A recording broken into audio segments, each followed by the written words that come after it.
coming up on Marriage Today with Jimmy and Karen. But you meet a person, they're so different, or you married a person, and after marrying them, you find out how different they are, worse than you thought before, because they faked it really good. And you wake up and say, that's not my soulmate, because my soulmate's just like me. No, they're not. No, they're not. They're very different. We start seeing these differences, and that's what makes us think that it's wrong. But it's actually the very thing that God uses to not only bring out the best in your spouse, but it's what helps us to mature and to get better in our life and in the life that we live.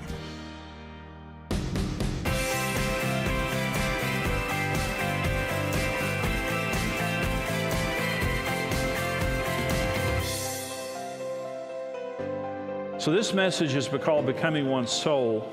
Talk about being soulmates with your spouse. Another title for this message could be Becoming Soulmates. And I think it's important. I think that there's a lot of misinformation in our world today about becoming soulmates, and this is a perfect message for every single person or divorced person, you're not married, but also for every married person, because it is important that we're soulmates, but there's so much misinformation that can actually set us up for failure. And I want to talk to you about how you can become soulmates and have the marriage of your dreams. And I want to begin by saying Karen Evans is my soulmate. We've been married for 40 years. But a week before we got married, my friends threw me a bachelor party, and I was unfaithful. I cheated on Karen. And again, that's just who I was. And Karen told me she wouldn't marry me a week before we got married because of how wild and immoral I was. And I didn't blame her. But the morning after my bachelor party is when I received Christ. And I didn't receive Christ because of Karen. I didn't receive Christ because Karen wouldn't marry me.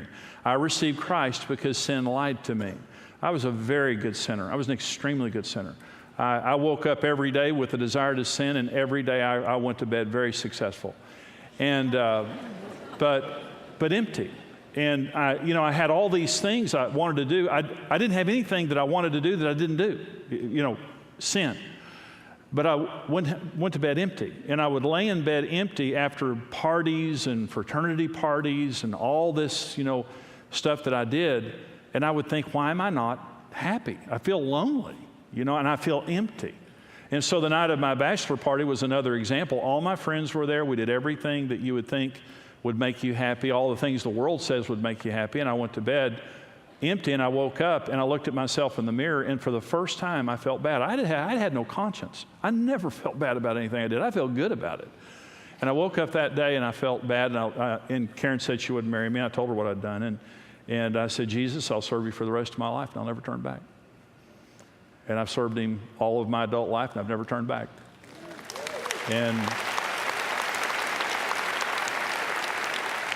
And the instant I invited Jesus into my life, that empty place filled up. And I became happy. And when I laid in bed at night, I didn't feel alone anymore.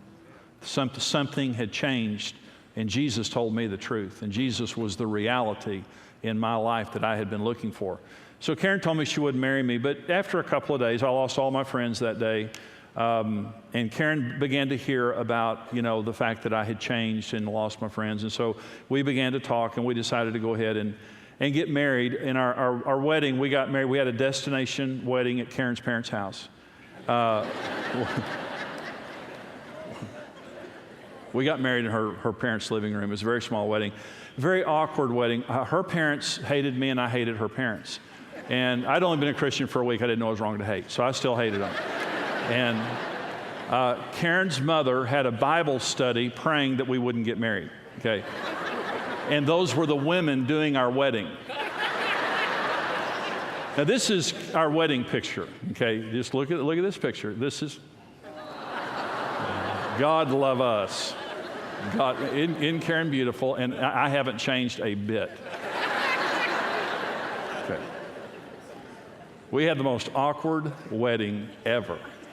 And then we just didn't have a good time on our honeymoon. I can just tell you right now, it was, because I'd been bad the week before, and that was still we tried, to have fun, and we tried to act like nothing had happened, but it had, and so our honeymoon wasn't that great. We came home early from our honeymoon. We went to Colorado Springs and came home early, and so then our lives together started, and You know, I was a new believer and we were trying, but I was a jerk and a chauvinist. And you know, we went to church on Sunday and I read my Bible every morning, but I was a terrible husband. I worked all the time. I played golf all the time. I didn't meet any of Karen's needs. And after several years of marriage, you know, we were just on the brink of divorce. And Karen confronted me one time about playing golf, and I told her to get out of the house. I was tired of her complaining because that was just who I was. And she was in the bedroom crying. I was sitting in the living room thinking, I'm going to lose my marriage. I don't know what to do. And I'm going to pick up here in just a minute, but let me just say I married my soulmate. And I know that my story kind of pops a lot of bubbles because there are a lot of myths out there about soulmates and who your soulmate is and how you find your soulmate. And our story just doesn't fit with that mold. But I want to say, I married my soulmate, and Karen and I have been married 40 years, and she's the love of my life. She's my best friend, and she's my soulmate. I want to tell you 3 myths, dangerous soulmate myths that need to be exposed because these set us up for failure, and they set us up for wrong expectations. Myth number 1 is my soulmate will be just like me. This is the first myth. If I find my soulmate, they're going to be just like me. In fact, if I really find my perfect soulmate, we really won't have to talk because we're just going to be able to sit and look at each other and know what each other's thinking. We're just going to sit in the house all day just giggling. That's so funny. And we're just always want to do the same thing, you know, and you know what? Yeah, I know what. Let's go do that, okay. And you're always just right there. That's what your soulmate is, right? And see, and I think online dating is fine. I know a lot of people have very good success stories with online dating. But the dangerous thing about this online dating is when you go on there and you match in all the categories, even if you match in all the categories, you're very different people. Listen, compatibility is based on character and values, not sameness. You're not the same. If you find your perfect soulmate, they're very, very different than you are. You need to be a Christian. You need to have basic compatibility with character and values. But you meet a person, they're so different, or you married a person, and after marrying them, you find out how different they are, worse than you thought before, because they faked it really good. And you wake up and say, that's not my soulmate, because my soulmate's just like me. No, they're not. No, they're not. They're very different. Number 2 myth about soulmate is if I marry my soulmate, we won't have any big problems and we'll always be in love. And this has set you up for huge disappointment. But the point is, if you marry your perfect soulmate, you're going to have issues that you're going to have to work through. You know, if you prepare properly and if you marry a believer and things like that, it minimizes those things, but you're still going to have big issues that you work through. But let me say this, it's important to the devil that you believe this. Because if you believe that if you marry your soulmate, your feelings will always be positive and you'll never have any big problems, then when you wake up one day and your feelings are negative or you don't have any feelings and you're going through problems, that's when the devil whispers into your ear, you married the wrong person. I remember the nanosecond when Karen and I were fighting, and we were at that point of fighting all the time and on the brink of divorce, and we had a huge fight, and she walked off, when she walked off, I remember where I was standing in our house when I thought the thought, she's not the one for me. What a tormenting thought to go through you, that I'm stuck for the rest of my life with this person that I'm not compatible with, and they're not my soulmate. Because my concept was, at that point, when you marry the right person, everything happens right. You don't have to work at it, okay? But that's just simply not true. Soulmates are not born, they're made in the trenches of life. And the greatest marriages are not marriages where 2 people were born with a silver spoon in their mouth and everything went right. The greatest marriages are where 2 committed believers come together, roll up their sleeves, fight the good fight, and you wake up one day and said, you could have left me 13 times, but you didn't. And you're my soulmate. Another myth about being soulmates is my soulmate will always make me happy and meet all of my needs. No person can always make me happy. The basis of happiness is God. Only God can meet our deepest needs, and only God can truly give us a foundation of happiness. Let me say, if you have a relationship with God, you can be happy when people are all acting weird. Amen. But when you come to an individual and you put the responsibility on a person to make you happy, you've set that person up for failure and yourself up for failure. No person can make me happy all the time. Karen makes me happy a lot. Sometimes she doesn't make me happy. You know, when she turns the Cowboy game off. You know, when she don't want me to watch the Rangers, something like that. You know, but Karen makes me happy, but the basis of my happiness is not Karen Evans. The basis of my happiness is Jesus Christ. Amen. Here are the three choices that create soulmates. Number one, choice that I make is empathy. And this research has proved, the most recent research on marriage has proved, this is one of the main things that makes good marriages is empathy. The word empathy means understanding and entering into another person's feelings. When we're dating, we're extremely empathetic. I remember being so careful in every word that I spoke because I wanted everything I said to make her feel good and make her like me. That's called empathy. I'm being very careful how I'm making you feel. I'm being very careful, and I'm being very sensitive to everything that's going on and how it could make you feel. And that's a choice. And I stopped choosing to care once I had her relationship secured, and I began to take her for granted, and I began to verbally abuse her. I began to neglect her. I began to treat her badly, and I didn't care. I didn't care. And when she complained to me about the way that I talked to her and the way I treated her, I didn't care. And that was a choice. And the day that our marriage almost broke up, God got to my heart, finally. And Karen was not the problem. I was the problem. And I woke up and I made a decision, and we were out of love. We were out of like. We had no emotions for each other. We were numb. We had fought so much. So nothing changed in my emotions. But I made the choice to be empathetic. Listen to me. You have two components to your soul, your will and your emotions. And one of the most critical decisions in your life is for your will to rule over your emotions and not let your emotions rule over your will. The Bible calls people who let their emotions rule over their will weak-willed people. 1,000,000 times in life, 1,000,000 times in your life, you're going to feel like doing something you shouldn't do. And your will has to be over your emotions, saying, you can't say that to them. You can't do that. You've got to be a responsible person. You've got to subject your feelings under a responsible will. Okay, 1,000,000 times in life, you're going to need to do something you don't feel like doing. And your will has to be in control. So your will says, emotions, you're going to care. I don't care how you're feeling.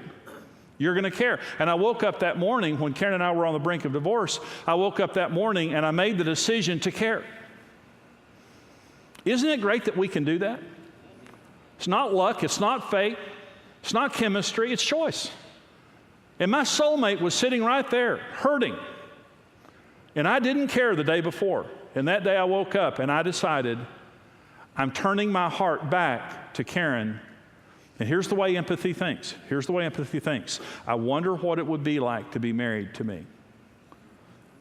And when I woke up that day and I decided to care, I thought to myself, I wouldn't want to be married to me. And sitting in a house all by myself, all day long, taking care of kids. And then to have me walk in the door and not want to talk and not want to participate in the family and not want to open my heart up and not meet any of my needs. What a terrible thing to be married to me. That's the way empathy thinks.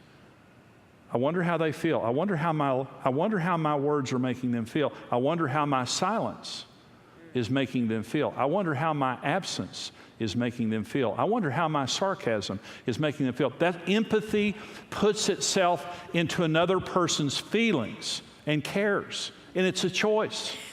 And the first time you do it, it's instinctive. When you're dating a person, it's instinctive. The second time you do it, it's intentional. I'm not doing it because of a feeling. I'm doing it because I choose you as my soulmate. I'm choosing you as my soulmate. And I'm choosing to care about you. Your soulmate is a person who cares. They care about you. They're a person who's tuned in. That's what we dream about, is being married to a person who cares about us, who's sensitive to us. That's a choice. It's called empathy. The second choice, and by the way, 5 minutes of empathy a day will resurrect a dead relationship. 5 minutes. You sit down 5 minutes a day and just put yourself in your spouse's place and think, I wonder how they're feeling. I wonder what they're going through. I wonder what I can do to help them today. It'll resurrect a dead relationship. Number 2 choice of being soulmates is the choice of generosity. It's being generous. Proverbs 11:25, the generous soul will be made rich, and he who waters will also be watered himself. The generous soul, generosity is a choice. It can have emotion with it, but it doesn't have to. I gave to Karen. When I was dating Karen, I gave her words. I gave her kindness. I gave her attention. I gave and I gave and I gave, and out of that, our relationship flourished. I began to talk to her, sit down. We sat down face to face, and I said, I'll sit here and talk to you until you're satisfied. I'll talk as long as you want to talk. I thought, A, she's going to suck my brain out. And B, I've got to be the greatest man in the history of the world to do this. But let me tell you, it was the most life-giving thing to me, not just to her. But I gave her affection. I gave her communication. I gave her attention. I hung up my golf clubs. I said, I'm not playing golf anymore. And I play golf today. Karen said to me one day after our marriage was healed, she said, go play golf. And I said, excuse me, I think I just heard Jesus.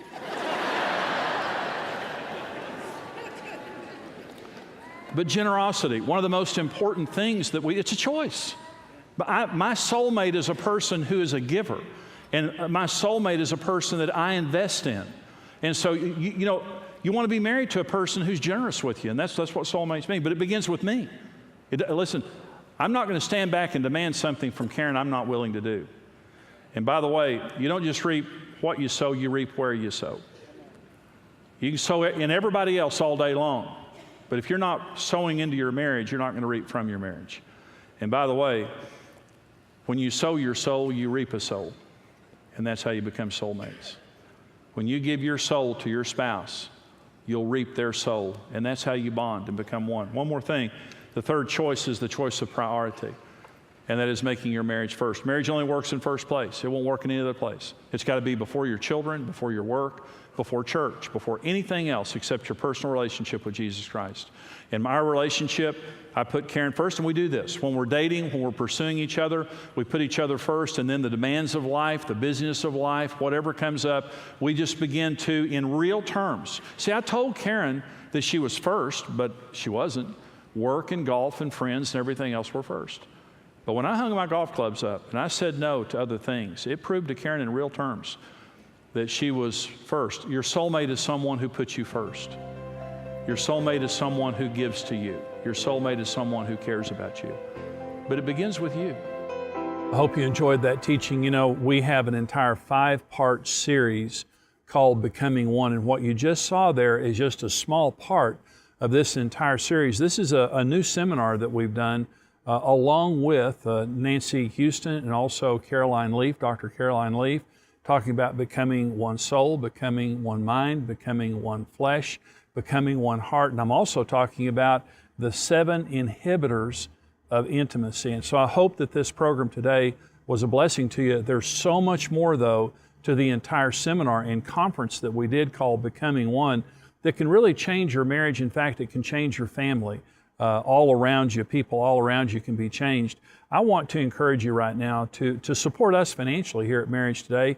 Be generous with us because we're a ministry and a mission. We go all across America and around the world. And right now, for your gift of any amount to support us here at Marriage Today, we want to get you the CD single, Becoming One Soul. And that's talking about being soulmates. Big deal that we need to know about. Also, right now, for your gift of $55, we want to get you the 5-part CD series, Becoming One, along with our one devotional book that will really bless you. It's a great thing to do as a couple to deepen your marriage. For your gift of $75 or more, we want to get you the DVD series, Becoming One, along with our one devotional book. These are fantastic resources that will take your marriage to the next level. We want to get these to you. Here's how you can get them. When you get married, God is joining you heart to heart, spirit to spirit. That's what's happening there. Experience the Becoming One series on CD or DVD and receive the one devotional book as a free bonus. The CD series and book are yours for a gift of $55 or more. The DVD series and book for a gift of $75 or more. In this impactful series, Jimmy Evans and special guests Nancy Houston and Dr. Caroline Leaf reveal how couples can have one heart, one body, one mind, and one soul. When you add God to your marriage becomes one in God.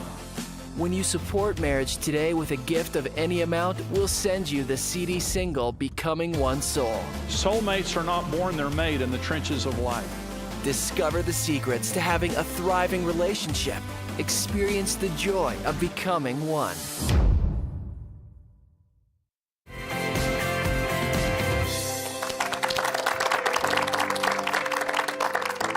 We hope that you're enjoying this program. You know, the teaching, Becoming One Soul, Karen, this is our Becoming One conference that we did, our newest conference. And you know, this is such an important teaching. I love bringing this teaching because there's so much misinformation about soulmates. You know, and I think it's, when you hear about soulmates today and everyone wanting to marry their soulmate, I think that's a good thing. You know, we have a soul, and you know, God wants us to be intimate in our marriage on every level. So it's not wrong that we would want to have soulmates. But I was talking about teaching about the myths of soulmates. So much of the misinformation that we have.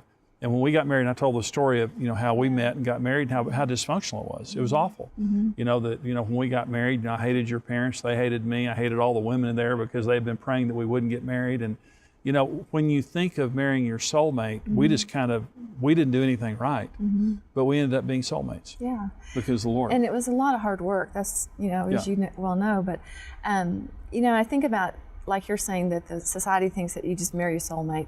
And I don't know where that phrase ever came from, because it just, to me, doesn't even make sense. Because you can't marry, you're not marrying a soulmate, you're marrying a person. And, you know, and that person is to be respected as somebody that's different and you're individual. And I think that that's what's so hard, is we get married and we think it's going to be just like we're going to be alike, you know, and we're so different, you know, and then we start seeing these differences, and that's what makes us think that it's wrong. But it's actually the very thing that God uses to not only bring out the best in your spouse, but it's what helps us to mature and to get better in our life and in the life that we live. Well, when we got married, I thought you were beautiful on the outside. I thought you were the weirdest person I ever met on the inside. Thank you. And I did. I just thought you're weird. She's so weird. And I thought, I've got to change her. And so my lectures, you know, I remember lecturing you. That's not right. That's not normal. And you know, you get so frustrated. Now what I realize is you were normal. But I'm telling you right now, a lot of people divorce because they have this thing in their mind that says, my soulmate would be just like me. They wouldn't be weird like you. They would be just like me. They would want what I want. And so out there on the internet, my soulmate's waiting for me, and I'm wasting my life with you. When in fact, we are different by God's design. And being soulmates doesn't mean we're the same. It means we make the decisions. And one of the decisions, Karen, is empathy. We talked about that, is caring about our spouse, caring about each other. In other words, it's not a matter of luck. It's not a matter of fate or chance. It's a matter of choice. And you and I ended up on the brink of divorce, and we began to make certain choices. And one of the choices that I made and you made too was to care about each other. Absolutely. To be empathetic. Your soulmate cares about you. And I think if you don't have that mindset, it becomes selfish. It becomes self-centered. It becomes self-destructive. And you know, no one wants to be married to a selfish person. And so if you are in a frustrated place in your marriage, you know, consider, you know, the next day just waking up and saying, you know, I think today I'm going to choose to not worry about what I'm not getting, but what I can give. And what can I give into this marriage? What can I do to look into your world to see, you know, what's it like to be you? What is it like to work 8 to 5? Or what's it like to have 5 kids, 3 kids, and all day long it's all you see is dirty diapers? What's it like to be you? And to have that sympathy or the empathy, like you're saying, of putting yourself into their position, and then thinking, you know, what would I want you to do for me if I was you, you know, and come out of your own little world of what you want, instead make it about what you can make your spouse's world better. You know, how can I make your life better for you? And I mean, it changes everything. It does, and I really do. You know, this is a message now that, I mean, I waited a long time to bring this message. It's a life changer, and I do want to encourage you to get the full resource that we offer today. the Becoming One conference. This Becoming One Soul is a life-changing resource that every young person needs to hear, every married couple needs to hear. We hope that this has been a blessing to you today. We want you to watch this.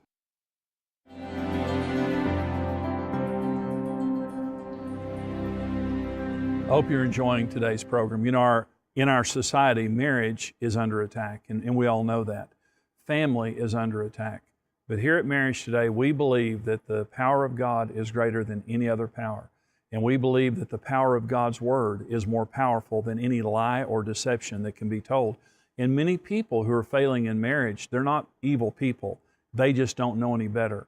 And we love to go into people's homes across America, around the world, with this message of hope for marriage and family. And I hope that you've been helped by this, but we can only do this because of our financial supporters. And I'm asking you right now, if you've been touched by our ministry, if you believe in the mission of what we're doing is holding families together, helping people build successful marriages and families, I'm asking you to give your most generous gift that you can. The information is there on your screen of how you can call or send your gift in the mail, or also go on our secure website and give.